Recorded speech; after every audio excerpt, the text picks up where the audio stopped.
Olá galera, tudo legal, tudo beleza? Vamos a mais um Rumo à Posse. Hoje nós vamos falar sobre uma banca chamada UPA. Olha, eu vou te falar, foi uma das piores bancas que eu vi até hoje. Como eu revi provas mal confeccionadas. Eu fui analisando, eu acabei fazendo esse Rumo à Posse baseado em duas provas de 2017. 2021, 2020, 2019, 2018 não encontrei nenhuma prova. E as duas provas mais recentes são essas de 2017, tá? Então fiz uma mistura e vou procurar, também olhei as provas, tinha, se não me engano, algumas provas de 2016, o resto é lá para trás. Então eu baseei esse Rumo à Posse nessas provas de 2017. Engraçado é que as duas provas, para começar, as características, essas duas provas elas não foram exatamente iguais, elas foram um pouco diferentes. E foram para o mesmo órgão, mas um era para nível superior, outro para nível médio. Por incrível que pareça, a prova de nível médio era um pouco até mais difícil do que para nível superior. Bom, aí é um negócio, não sei qual foi o critério exatamente utilizado.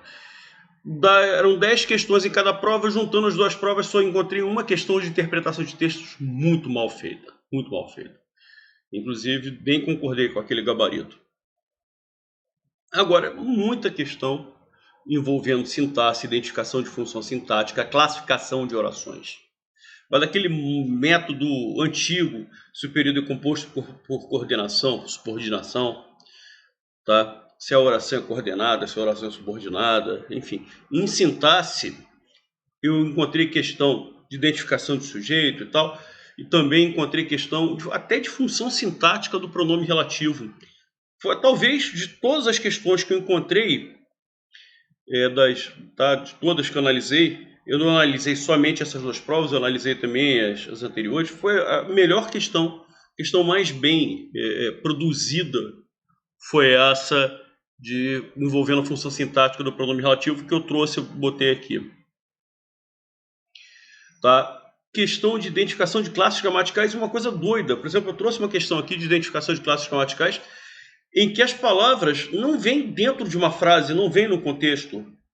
Tá? Não foram extraídas de um texto, de uma tirinha, seja lá o que for, eles que gostam, né, a prova de nível médio, com tantas tirinhas. Não, cara, eles pegaram palavras soltas e perguntaram quais aquelas palavras tinham que classe gramatical. Isso para mim é muito doido. Muita questão envolvendo ortografia, regras de acentuação, a nova ortografia, tá? Muitas questões envolvendo emprego de hífen, acentuação com os novos acentos, quem perdeu acento, quem não perdeu acento. Então isso eles trabalharam direto. Outra coisa, né? A identificação também em ortografia, né? Em ortografia, identificação de homônimos e parônimos.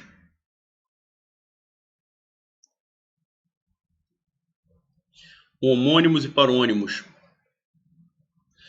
Tá legal?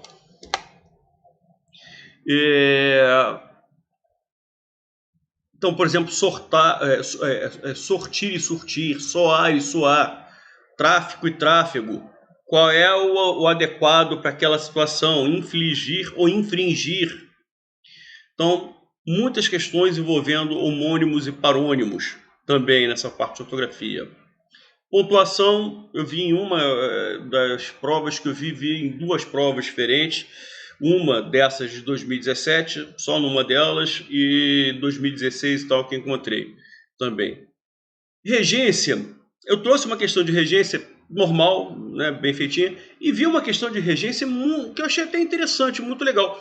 E uma outra coisa que chama a atenção de vocês é essa questão de regência que eu queria trazer, colocar aqui, eu não acabei não trazendo porque ela foi anulada. E eu nem vi assim motivos para anulação. Eu achei até curioso, porque na realidade eles perguntam sobre regência nominal e verbal e fazem perguntas teóricas.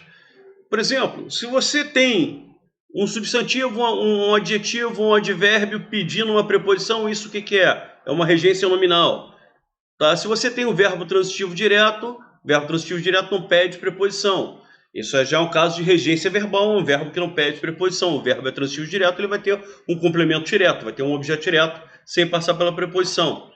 Quando um verbo pede uma determinada preposição, primeiro é regência verbal, segundo o verbo é transitivo indireto, tá legal? E o complemento dele, o termo regido, né, tem que vir com preposição. Então eles trabalharam, essa questão é até interessante, que fala sobre a transitividade dos verbos de uma forma teórica.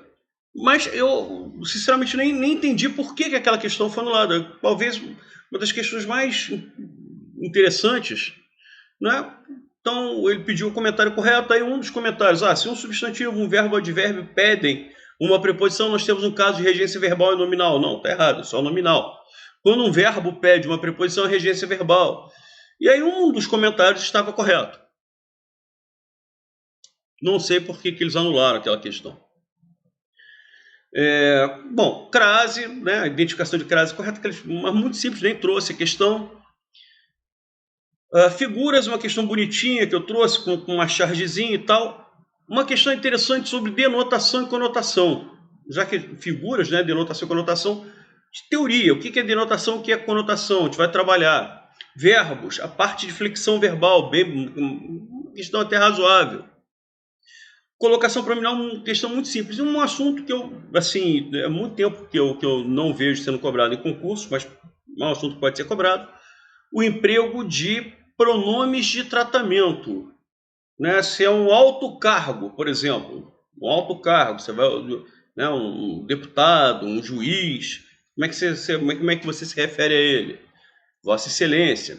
Se é um funcionário que não é tão graduado como eu, por exemplo, Vossa Senhoria, se é rei, Vossa Majestade, e assim vai. Tá? Então, um emprego de pronome de tratamento adequado para cada pessoa de acordo com seus cargos. É uma decoreba isso, mas eles exigem. Enfim, as características que eu encontrei da banca, olhando todas as provas, né, eu fui fazendo uma varredura de 2017 para baixo, baseei meu trabalho realmente aqui em 2017, mas eu fiz uma varredura e mais para trás não fugiu do que a gente está colocando aqui não, e desses comentários que eu fiz. Então vamos para as questões. Olha lá, a primeira aqui é justamente de flexão verbal. É o verbo haver no sentido de existir. Verbo haver no sentido de existir é um verbo impessoal. Tá? Essa questão aqui é um misto, na realidade, de flexão verbal, né? Até porque ele fala em conjugação, mas no fundo, isso aqui é concordância verbal. Tá? Então, o verbo haver no sentido de existir é um verbo impessoal, só cabe o singular. Houve muitas brigas. Posso eliminar as alternativas A e B. Certo? Bom, em seguida, teus irmãos, tu e eu, olha lá, teus irmãos, embora o pronome possessivo teus seja de segunda pessoa, mas o núcleo é irmãos, que é um substantivo.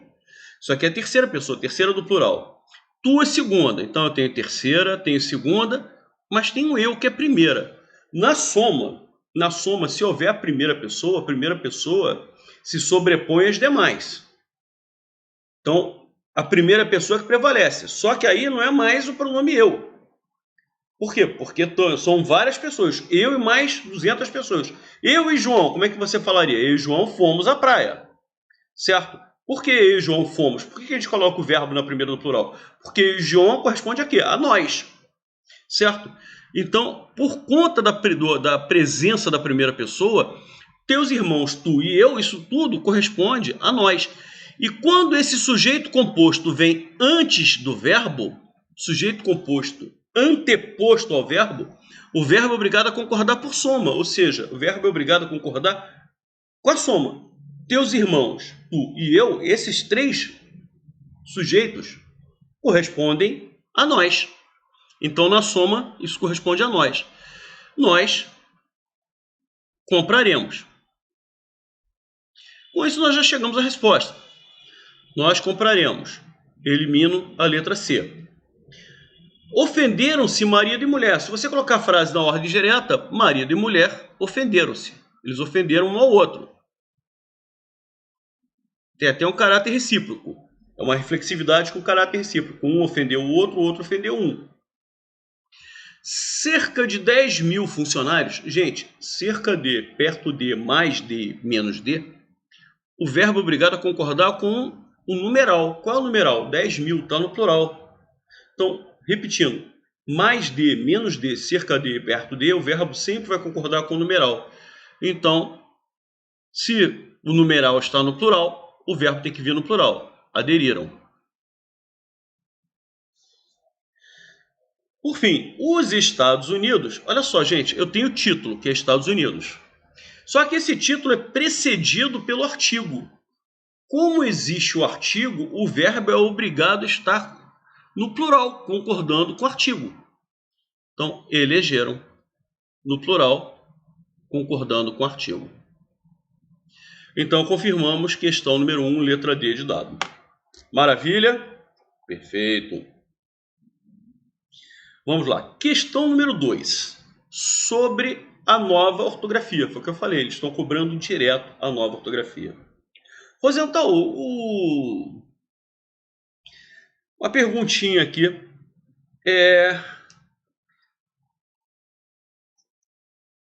Trema não caiu? Sim, trema caiu. Linguiça não se escreve mais com trema. Certo? Tranquilo não se escreve mais com trema. Ah, então eu elimino as alternativas A e D. Não, não elimino. Por quê? Por um motivo. Miller é nome próprio, gente. Nome próprio não se enquadra em nenhuma regra. Existe como se fosse uma licença poética. Nome próprio é nome próprio. O nome do meu pai, por exemplo, era Cláudio. Cláudio é paroxítono terminado em ditongo. Pela regra, deveria ser com acento. Mas o nome do meu pai não tinha acento. Então, quantas pessoas chamam Márcio, Márcia, Mário, que não tem acento? Os paroxítonos terminados em ditongo. Tá? E meu pai não tinha acento. Legal? Ótimo. Júlia, nome da minha filha, tá? Também veio sem acento. Eu bobiei na hora lá, acabou que eu não coloquei o acento. Né? Porque eu fui fazer, lógico. Né? Fui ao cartório. Não reparei, estava lá nervoso, emocionado, acabou que eu não vi que foi sem acento. Não é? Mas enfim, então por conta disso, cara, você pode ter Miller com trema ou sem trema, porque é nome próprio. Agora, nas palavras normais da língua, o trema caiu. Sobre humano, sobre acaba na letra E. Olha só, gente, a regra diz o seguinte: sobre é um prefixo. O prefixo acabou na letra E. Se depois do sobre viesse a letra E, ou seja, a mesma letra que acaba, ou H, que é o caso do H, a mesma letra ou H, a gente coloca o hífen. Se vier uma outra letra qualquer, se junta tudo. Como a letra seguinte é o H, a gente coloca hífen. Então, eu posso eliminar a letra C, posso eliminar a letra A. Antiaérea. Anti. Esse prefixo anti acaba na letra I. Certo? Se depois a palavra seguinte viesse com a letra I, por exemplo, incendiário, anti-incêndio, hífen. Ou se viesse a letra H, hífen. Anti-humano, hífen. Legal? Mas não sendo nem a letra I, que é a última letra de anti, nem a letra H, você é obrigado a juntar tudo. Então, olha só. Eu já tinha eliminado a B e a C, né? Perdão, já tinha eliminado... eu eliminei... Perdão, B não. Eu eliminei a letra A e a letra C. Certo? Então, sobraram as alternativas B e D. Agora eu elimino a letra B de bola. Neorrealismo. O que acontece com o neorrealismo? Eu tenho o prefixo neo com a palavra realismo. Se depois de neo viesse O, OH, hífen. Mas como veio R, o que a gente faz? Junta tudo. Mas quando a gente junta, o que nós somos obrigados a fazer? Nós somos obrigados a dobrar o R para manter o som de R, para não ter som de R. É o que acontece aqui. Então, por exemplo, mini saia. Eu estou juntando a palavra mini, a palavra saia. Mini acaba na letra I. Se depois de mini viesse ou i ou h, tá? Eu colocaria o hífen. Como veio s, eu tenho que juntar tudo. Só que se eu juntasse tudo, ficaria minizaia, porque o s ficaria entre duas vogais. O que a gente faz? A gente dobra o s, para quê? Para manter o som de C, de, S, de dois S, né? Isso é até interessante. Tá? Uma coisa curiosa, lá no TRT nós temos isso aqui, contra razões. Eu tenho que juntar contra a palavra razões. Contra acaba na letra A. Se depois de contra viesse a letra A ou H, o que eu teria que fazer? Colocar o hífen. Como a letra que vem depois é a letra R, né? Eu tenho que juntar tudo. Só que se eu juntar tudo, ficaria contra razões. O que eu sou obrigado a fazer? Eu sou obrigado a dobrar o R para manter o som de R, para não ser som de R. Contra razões. Agora, contra... Aí tem, né, você pode... Existe um verbo que é contra arrazoar. Contra arrazoar. Contra acaba na letra A. O verbo começa na letra A. Olha lá, a mesma letra que começa o segundo elemento é a mesma letra que acaba o prefixo. O que a gente faz? Hífen. Então, contra arrazoar. Com hífen. Olha lá, semi-interno. Semi acaba em que letra? Na letra I. Interno começa com que letra? Na letra I. O que a gente faz? Coloca o hífen. Que o segundo elemento começa com a mesma letra que acabou o primeiro. Então, confirmamos resposta letra D de dado. Maravilha. Questão número 3, que eu falei, essa questão aqui é muito legal. Certo? Isso aqui é uma questão de função sintática do pronome relativo. Gente, todo pronome relativo introduz uma oração subordinada adjetiva. O máximo que o pronome relativo pode carregar antes dele é preposição. Se você não lembra, quem são os pronomes relativos da língua portuguesa? O qual, a qual, os quais, as quais, ou qualquer outro termo que possa ser substituído por o qual, a qual, os quais, as quais. Legal? Ótimo. Ah, Rosenthal, o que não pode ser pronome relativo? Pode. Se ele puder ser substituído por o qual, a qual, os quais, as quais, ele será um pronome relativo. E todo pronome relativo dá início a uma oração. O máximo que ele pode carregar antes dele é preposição. Então, é o que acontece aqui. A cidade em que nasci, a cidade na qual nasci. Olha lá, eu substituo o que por a qual. O que é esse na?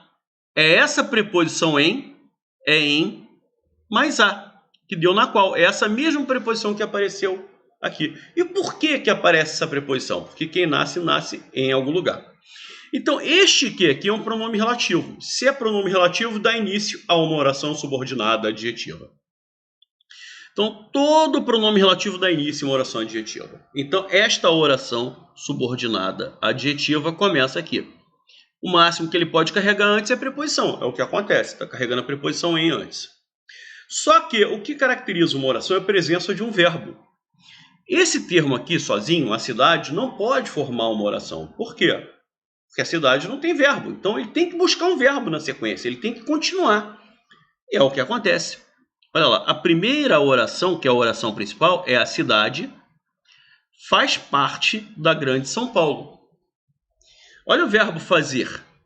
Então, esse elemento, tá legal? Tem como verbo o verbo fazer. E a oração adjetiva está no interior da oração principal. Isso é muito comum, a oração adjetiva vir no meio da oração principal. Tá? Então, agora sim, como o termo a cidade achou um verbo, forma uma oração. Então, a primeira oração é a cidade faz parte da Grande São Paulo e a oração adjetiva é em que nasci. Você sabe qual é a principal função? Eu não estou nem falando da função sintática do pronome relativo. Você sabe qual é a principal função do pronome relativo? É evitar a repetição de um termo anterior, é evitar a repetição de um termo antecedente. Então, por exemplo, a função do pronome relativo que é evitar a repetição do termo cidade. Tanto é que quando eu substituir que por a qual, por que é a qual feminino e singular? Por que não é o qual? Porque ele está representando o termo a cidade, que é feminino e singular. Então o bizu que eu ensino para vocês é: isole essa oração adjetiva, em que nasci. Você vai formar uma nova frase somente com esta oração. Beleza? Só que você vai substituir o pronome relativo o que pelo antecedente, que é a cidade. Aí fica: nasci na cidade. Certo? Então montei uma nova frase só com a oração adjetiva, em que nasci. Monto uma frase só com esta oração, mas eu substituo o pronome relativo pelo termo anterior, que é a cidade.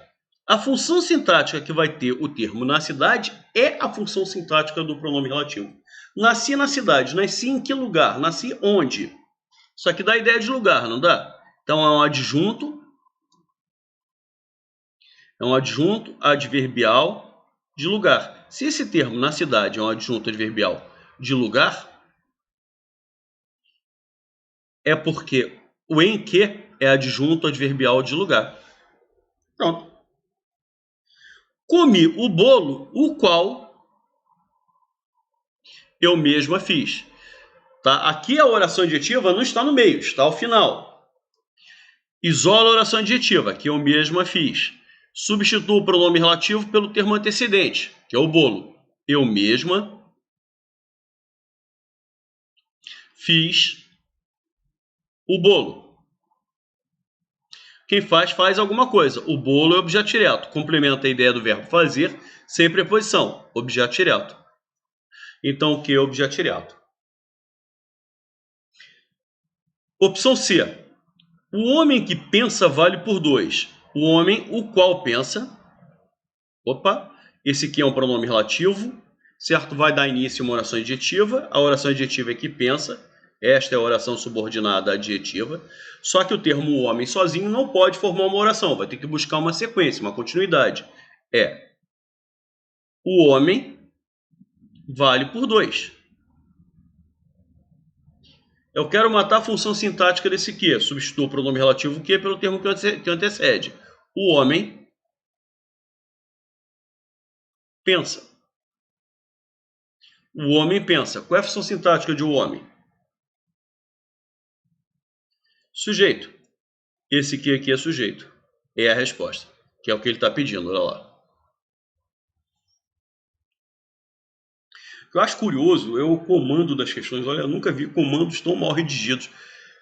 Que é usado com valor de sujeito. Não, ele não tem valor de sujeito, ele tem função de sujeito mesmo.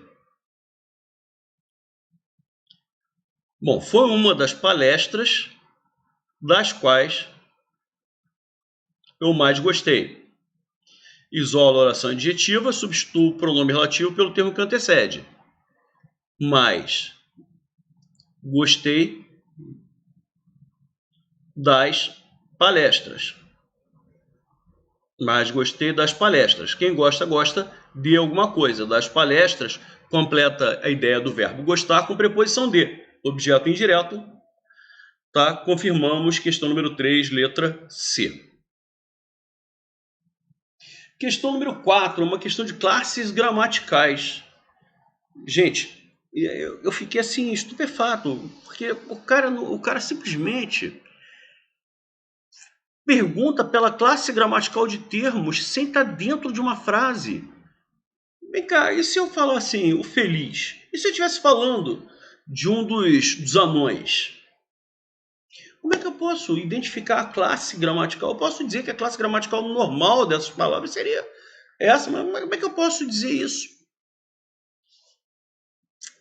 Cara, é um negócio muito doido. Realmente, feliz geralmente qualifica uma pessoa. Geralmente é um adjetivo. É um adjetivo primitivo, né? Sem a presença de afixos. O que são afixos? Prefixos. Afixo é soma de prefixo com sufixo. Então, realmente, isso aqui é um adjetivo. Geralmente é um adjetivo. Agora, se eu disser o feliz vive mais, o feliz, estou substantivando. E aí? Sem a frase? Não sei. Tá? Agora, geralmente é um adjetivo. Homem feliz. Geralmente. Homem feliz. Tá? Mim. Mim, geralmente é um pronome oblíquo átono. Pronome pessoal oblíquo. Então, olha lá, é um adjetivo. Então, já elimino a letra D. Elimino a letra A. Mim é um pronome oblíquo. Pronome pessoal oblíquo não é um pronome possessivo, já chegamos à resposta, letra B de bola. Uns artigo indefinido, tá? Os artigos definidos são o a, os, as, os artigos indefinidos uma, uns, umas, tá? Chover, verbo impessoal, geralmente sim, mas e se eu disser choveu lata de cerveja? Então, ele está sendo usado no sentido conotativo figurado. E aí? Ele deixa de ser um verbo impessoal, né? Geralmente ele é um verbo impessoal. Quiçá significa quem sabe, talvez. Tá? Então, quiçá é justamente isso. Significa talvez. Quiçá ele venha, quem sabe ele vem, talvez ele venha. Estabelece uma ideia de dúvida. Então, é um advérbio de dúvida. Confirmamos realmente. A letra é B de bola. Que essas classes gramaticais apontadas são geralmente as classes gramaticais realmente desses termos, mas sem frase? Não, aí você, pô, Rosenthal, mas será que essas frases, será que essas palavras não foram extraídas de algum texto? Não, vieram isoladas mesmo. Não tem texto, não tem frasezinha nenhuma de onde foi retirado. Se veio de alguma frase, não é uma frase que estivesse exposta na prova. Isso é muito doido. Aqui, olha lá. Classificação de orações do estilo... Pô, parece vestibular da década de 70. Primeiro, ele pergunta se... Né, considerando as regras de coordenação e subordinação. É um período composto por quê? Repare que são 3 orações. Apito o árbitro, abrem-se as cortinas e começa o espetáculo. São 3 orações. Entre a primeira oração, abrem-se as cortinas. Não, perdão. Apito o árbitro e abrem-se as cortinas, não há nenhuma conjunção fazendo a ligação entre elas. Não há nenhuma conjunção fazendo a ligação. Então são 2 orações coordenadas assindéticas, ou seja, sem síndeto, sem conector. Então ela é assindética. A primeira oração é assindética. A segunda oração também é assindética, só que a terceira oração tem o conector e, tem a conjunção e. É uma oração coordenada sindética aditiva. Legal? Aí é curiosa a situação, como é que eles classificaram. Um período composto por coordenação. A resposta foi essa aqui, letra B. Né? As opções C e D você elimina, não são compostas por subordinação, são compostas por coordenação. Tá legal? Aí ele colocou como coordenada inicial. Não, é uma coordenada assindética, nem existe a nomenclatura. É porque a outra é tão pior, explicativa. Tá? Aqui, isso aqui, né? Até porque sobraram só as opções A e B, e as duas estão coordenada inicial aqui. A segunda, como coordenada explicativa, não, ela também não tem conector. É uma coordenada assindética. Então você tem a coordenada, a primeira, até porque quando você tem 2 orações, estude e trabalhe. A oração estude é uma oração coordenada assindética. E trabalhe é uma oração coordenada assindética aditiva. Certo? Então, na realidade, você tem as 2 primeiras sendo assindéticas e a última sendo sindética aditiva. Tá, vamos engolir. Coordenada inicial. Na realidade, é coordenada assindética, coordenada assindética e coordenada aditiva. Então, entre as alternativas A e B, a menos ruim acabou sendo a B. Tá, realmente, ela está numa posição inicial. Ela está numa posição inicial, mas não é, essa nomenclatura não existe. Ele quer trabalhar com as nomenclaturas e acabou utilizando uma nomenclatura inexistente. Então, a primeira oração, apito árbitro, tem conjunção? Tem síndeto? Não, então ela é sindética. Ela é assindética. São 3 orações totalmente independentes. Apito árbitro, abrem-se as cortinas, começa o espetáculo. As 3 orações são totalmente independentes, são 3 orações coordenadas. Sendo que a última é introduzida pela conjunção E. Então são 2 orações coordenadas assindéticas e a última sindética aditiva. Tá? E uma coisa curiosa, o assunto que mais vem caindo em concurso público, eu chamo sempre a atenção dos meus alunos, é a parte de conjunções. Estranhamente, essa banca, eu não me lembro de ter visto nenhuma questão de conjunção dessa banca. né? Havia essa questão que tem a conjunção, mas ele não pergunta pela classificação da conjunção, mas sim pela classificação da oração. Mas eu vou falar para vocês, se eu tiver que fazer, muitos alunos me pediram para falar sobre essa banca, se eu tivesse que fazer um concurso desta banca, tá? Eu vou falar para vocês, eu não deixaria de estudar conjunções de jeito nenhum, eu não deixaria. Beleza? Maravilha. Bom, vamos lá, questão de regência. A solução do problema da empresa implicará uma mudança. Gente, ele pede a opção correta, a resposta já é a letra A. O verbo implicar, nesse sentido de acarretar resultado, todos os autores são unânimes em dizer que é um verbo transitivo direto. Existem autores que dizem que, além de ser transitivo direto, seriam transitivos, esse verbo implicar seria transitivo indireto, regendo a preposição em, ou seja, muitos autores aceitariam a soma de em mais uma, o que daria numa. Tá? Por exemplo, um grande autor chamado Rocha Lima, que foi um dos principais gramáticos da língua portuguesa, ele aceita as duas hipóteses, implicará uma, implicará numa. Uma é sem preposição, numa é com preposição em. Bom, vamos lá. Das bancas todas, né, eu trabalho com concurso público há 300 anos, certo? Das bancas todas, as únicas que aceitavam o emprego da preposição em foram, que eu conheci, a COP, nunca mais fez concurso. A ESAF, que é que fazia os concursos da área fiscal, tá, de auditor fiscal da Receita, também não vai fazer mais concurso. Tá legal?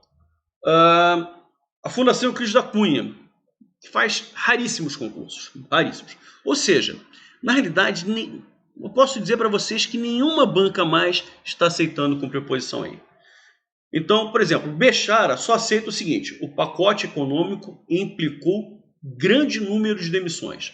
O Rocha Lima aceitaria implicou em grande número de demissões. Hoje, praticamente todas as bancas seguem o Bechara, ou seja, somente implicou em grande número de demissões, todas as bancas estão dizendo que está errado. Então elas estão seguindo Evanildo Bechara. Tá legal? Então, aqui sem preposição, gente, esse é indiscutível. Como está aqui, é indiscutível. Assistir esse filme, o verbo assistir, no sentido de ver, é transitivo indireto. Este verbo é transitivo indireto, regendo a preposição a. Então, o certo é assistir a esse filme. Letra C. Verbos lembrar e esquecer. Aqui é o seguinte, ou é calça de veludo ou é bumbum de fora. Ou você tem tudo ou você não tem nada. Tá? Se você usou o pronome oblíquo, se você usou a preposição de, gente, tinha que ter o pronome oblíquo. Então, ou seja, não me lembro de você, ou não lembro você. Tá? Então, você usa os dois elementos, pronome oblíquo e preposição. Você usa o pronome oblíquo me e a preposição de, ou você não usa nenhum dos dois. O que você não podia fazer foi o que ele fez aqui. Usar só a preposição de. Tá legal? Mesma coisa o verbo esquecer. Nós esquecemos o fato. Não usei o pronome oblíquo nós, não usei a preposição de. Então, repetindo. Nós esquecemos o fato. Isso aqui está certo. Não usei o pronome oblíquo nós, não usei a preposição de. Também estaria certo se eu dissesse nós nos esquecemos, usei o pronome oblíquo. Nós nos esquecemos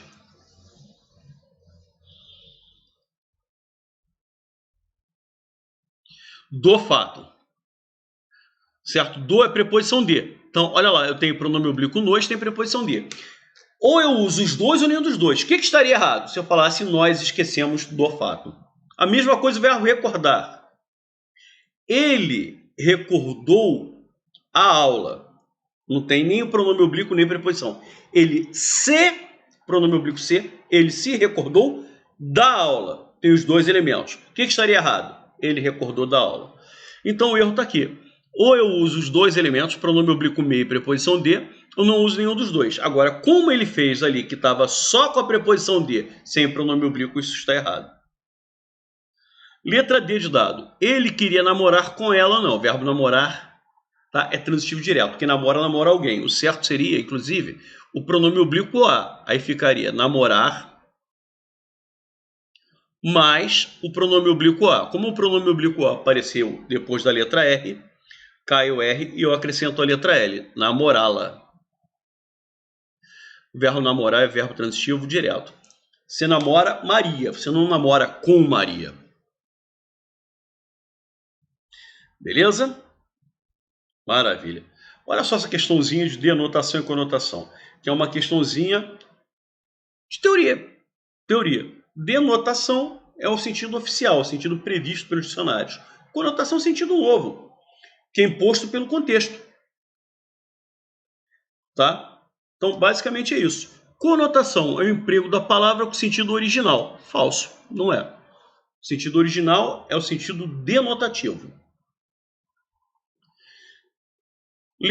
O segundo, denotação é o emprego da palavra com seu significado original. Até aqui está certo.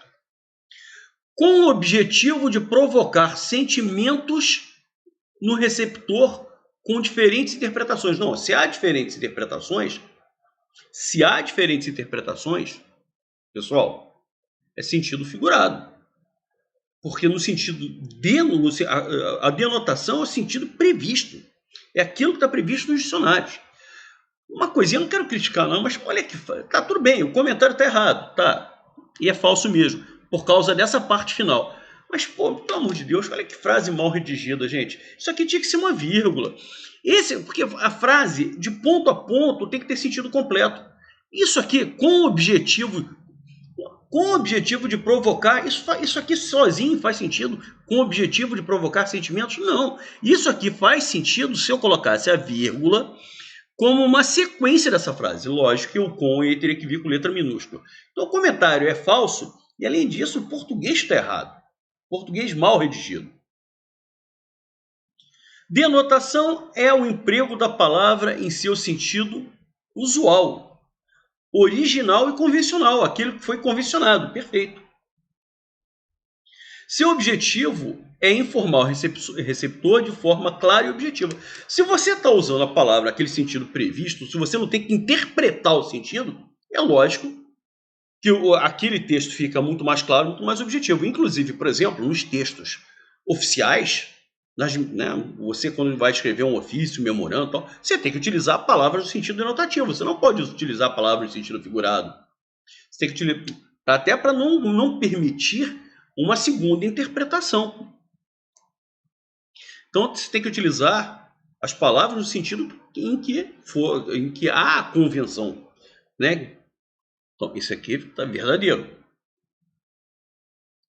Conotação é o emprego da palavra com sentido novo, com sentido figurado, diferente do original, onde é criada pelo contexto. Então, o contexto cria um sentido diferente para aquele vocábulo. Isso é conotação. Tá? Verdadeiro. Na frase, Camila é um doce de pessoa, o termo empregado, ele devia estar sublinhando, fazer qualquer tipo de... Né? Eu entendo que ele quer falar sobre a palavra doce. Doce, tá? É aquilo que a gente come, né? Que é com açúcar e tal. Só que está sendo empregado no sentido figurado. Isso é um exemplo, belíssimo exemplo de sentido figurado, sentido conotativo. Quer dizer que é uma pessoa carinhosa, que é uma pessoa meiga. Então está utilizando a palavra doce, tá? A palavra doce nesse sentido conotativo, verdadeiro. Então ficou falso, falso, verdadeiro, verdadeiro, verdadeiro. Letra C. Questão de ortografia. E foi aquilo que eu disse, gente. O que acontece aqui? Tá? Eles estão preocupados com a nova ortografia. Basicamente é isso. Na imagem acima, a palavra saúde recebe o acento por ser uma paroxítono em que o U fica isolado, fica sozinho em uma sílaba, compondo hiato. É regra dos hiatos. Perfeito. né? Quando separa silabicamente, fica saúde. Beleza. De acordo com as novas regras de acentuação, assinale a alternativa incorreta. Bom, caíram, regra dos hiatos, o acento está perfeito. Órfão, paroxítono terminado em A com tio, leva acento. Caíste também é regra dos hiatos. Ca-is-te. Porque o que a regra diz? Que se I ou U estiverem isolados numa sílaba, essa sílaba não sendo a primeira, tá? Estando isolados, ou seguidos de S. Tá? Uma coisa que eu chamo a atenção de vocês, juiz não leva acento. Por quê? Até forma o hiato, mas ele é seguido de Z. Tá? Raiz também não leva acento. Mas país leva, porque o I forma o hiato, igual a raiz, igual a juiz, só que na sequência vem a letra S. Agora um detalhe curioso, quando eu passo para o plural, por exemplo, juiz, que está corretamente sem acento, perfeito. Tá? Se eu passar para o plural, fica ju-i-zes. O que acontece? A letra Z veio para outra sílaba, ou seja, o I fica isolado nesta sílaba. Se fica isolado, passa a levar acento. A mesma coisa, raízes. Então, raiz não leva acento, mas raízes leva. Juiz não leva acento, mas juízes leva. Então, ra-i-zes. Né? Quando eu separo silabicamente, o que acontece com o Z? O Z vai parar na outra sílaba, vai levar acento. Então, juiz sem acento está perfeito, porque o I forma o hiato com o U, mas fica junto com o Z. Se fosse S, levaria acento. Júri, paroxítono terminado em I, leva acento. Reuno, regra dos hiatos. Agora, o que mudou com a nova regra? Feiura. Quando eu separo silabicamente, fica assim, feiura. Formou o hiato. Feiura tinha acento antes da reforma ortográfica. Só que, o que a gramática, o que a nova ortografia diz? Formou o hiato? Formou o I para o U. Só que se esse hiato, I-U, é antecedido de um ditongo, é o caso de ei é um ditongo, esse caso perde o acento. Mesma coisa acontece com baiuca. Olha lá, bai-u-ca. Formou o hiato? I-U, formou. Tinha acento? Tinha. Só que a nova ortografia prevê o seguinte, que se esse ato for precedido do ditongo, tá legal? Do ditongo, perde o acento. Então aqui já não há o acento nem em feiura, nem em baiuca. Então tá errado. E balaústre, por sua vez, tá? Eu vou separar, balaústre, quando eu separo silabicamente, fica assim.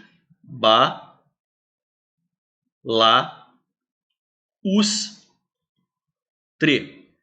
O U fica isolado numa sílaba, essa sílaba não é a primeira.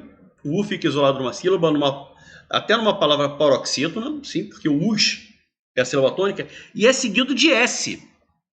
Igual a país, como eu falei para vocês, igual a país, olha lá. O que acontece? Esse balaústre tinha que ter acento. Então as três palavras estão erradas, olha lá. Faísca, formou o hiato? Formou. Só que o I é seguido de S, continua com acento. Álbum, paroxítono terminado, álbum, paroxítono terminado em UM, acento. Bocaiúva, olha lá, perdeu o acento. Por quê? Até tem o hiato do I para o U, só que esse hiato é precedido do ditongo ai. Aí, tá? Porque quando eu separo, fica assim. Bo, cai, uva. Tinha acento antes da reforma ortográfica, mas perdeu por quê? Porque esse ato é precedido do ditongo. Então, a resposta é essa. As três palavrinhas, né, feiura e baiuca, perderam acento. Então, deviam estar sem acento. E balaústre, ao contrário, deveria estar com acento. Cara, questão 9. Essa questão 9 é muito doida, cara. Essa aqui é de doer. É de doer. Você deduz o que o cara quer. Não é? Olha lá. Siga, podemos ir. É só uma pessoa. Se fosse para mais de uma, seria sigam. Eu vou primeiro, tchau, faz parte. Bom, na tirinha acima temos um exemplo de concordância verbal que ocorre quando o verbo se flexiona em singular ou plural e em pessoa concordando com o sujeito gramatical. Sim, beleza. Na concordância verbal, os verbos impessoais não apresentam sujeito. Sendo assim, assinale a alternativa correta. Assinale a alternativa correta. Correto o quê? Cara, as 4 frases gramaticalmente estão corretas. A gente deduz, olha que comando mal redigido. A gente deduz que ele quer um exemplo de um verbo impessoal. Tá?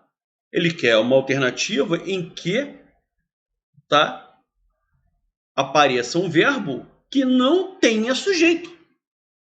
A gente deduz. João e Maria comeram. Sujeito de comeram é João e Maria. O verbo, inclusive, vem no plural porque concorda com o sujeito composto. As crianças estão concorda com crianças é sujeito. Vende-se casa. Se eu não tivesse o ser, quem vende alguma coisa, casa seria objeto direto. Então, o verbo vender é verbo transitivo direto. O verbo transitivo direto mais o pronome ser é pronome apassivador. Certo? Esse ser aqui é partícula passivadora do sujeito. Sempre que o ser for partícula passivadora do sujeito, pronome apassivador, nós temos casos de voz passiva sintética. Esse termo que seria objeto direto assume a função de sujeito. Está no plural, tá? Está no singular, o verbo está no singular. Inclusive, se casa estivesse no plural, o verbo vender tinha que estar no plural. Vendem-se casas. Chove todos os dias à noite é o verbo chover, que é um verbo que indica fenômeno da natureza. Realmente, ele é um verbo impessoal. Então, o que ele queria não era uma frase correta gramaticalmente. Não é uma alternativa correta. Ele queria um exemplo, ele queria uma alternativa em que aparecesse um verbo impessoal. As 4 frases estão corretas gramaticalmente. Você deduz, porque como ele fala sobre verbos impessoais, né? Então, por exemplo, seria correto como exemplo de verbo pessoal, de verbo impessoal, tá? Mas o enunciado não pergunta isso. Ele pergunta, assinale a alternativa correta. Correta, não é? Bom, enfim, que doideira. E a questão 10. Na tirinha acima está sendo representada uma figura de linguagem. Está sendo representada uma figura de linguagem, vírgula. Não teria que ser vírgula, teria que ser uma pontuação mais forte. Sendo assim, teria que ser ou ponto e vírgula ou ponto. Sendo assim, marque a alternativa correta. Não. Que figura é essa? Identifique-a. Identifique essa figura. Cara, olha... Gente, essa é de doer essa banca. É de doer. De tão mal redigida. Tá, eu entendi o que ele quer. A gente tem que deduzir o que ele quer, porque ele não sabe não sabe formular uma pergunta. Aí, olha lá. Aqui está escrito splash, slish, blosh, crank. Olha lá, essas palavrinhas que estão aparecendo aí, crank, blosh, fish, estão imitando, né, o som das coisas que o Cebolinha está fazendo. Então o Cebolinha chuta uma coisa, aí ele coloca uma palavrinha que imita a sonoridade. Blosh é quando ele cai no chão. Crank é quando ele cai na lata de lixo. Então são palavrinhas que foram criadas procurando imitar a sonoridade daquela situação. Né? Como é que se chama? Existem, por exemplo, o trim do telefone. Quando se escreve trim, isso aí imita o som do telefone. Existem até instrumentos musicais que têm a nomenclatura imitando o som, né? O reco-reco. Tá? Então, o próprio nome do instrumento imita a sonoridade. Legal? Isso é exemplo de quê? De onomatopeia. Onomatopeia é a imitação do som de alguma coisa. Eufemismo é quando você procura abrandar. Em vez de você dizer o Rosenthal é gordo, certo? Você fala assim, o Rosenthal está com alguns quilinhos acima do peso. Então você utiliza uma forma mais branda de expressar aquela mensagem. Certo? Minha avó, por exemplo, não falava câncer, falava doença ruim. Isso é um eufemismo. Tá? Usar um termo, uma terminologia mais branda, menos que choca menos as pessoas. Metáfora é uma comparação mas sem o emprego do conector comparativo. Quer dizer, João é um leão, tá? Então, o que eu quero dizer? Que o João é corajoso como um leão, é forte como um leão. Se eu falasse João é forte como um leão, já não seria uma metáfora. Seria, pelo emprego da conjunção como, que é uma conjunção comparativa, seria uma outra figura, que é a própria comparação. Então, João é um leão é uma metáfora. Agora, João é forte como um leão, já é uma comparação. Metonímia é quando você utiliza um termo no lugar de outro por alguma relação que existe entre eles. Por exemplo, João é um grande raquete. Em vez de falar tenista, eu utilizo o termo raquete. Eu substituo. Por quê? Porque existe uma relação semântica entre a profissão, certo? E a sua ferramenta para praticar aquela profissão. Qual é a ferramenta do tenista? É a raquete, certo? Comi 2 pratos. Você não comeu o prato, você comeu o que está no prato, feijão, certo? Então você troca o continente pelo conteúdo. Existe uma relação semântica. Então isso é metonímia. Tá legal? O caso aqui que nós estamos trabalhando é a onomatopeia. Beleza, galera? Tá bonito? Maravilha. Tá? Como eu falei para vocês, o único assunto que eu não vi sendo cobrado, mas que eu não deixaria de estudar de jeito nenhum, é parte de conjunções. Como eu falo para vocês, conectores é o assunto que mais é cobrado em todas as bancas. Então, eu não deixaria de estudar conjunções, embora eu não tenha visto nessas provas. Valeu, pessoal. Então, um grande abraço. Quinta-feira nós temos a nossa tradicionalíssima live e todos os dias, né, nossas questõezinhas no Instagram, né? Você pode também curtir aí comigo. Valeu, pessoal. Um grande abraço e até a próxima.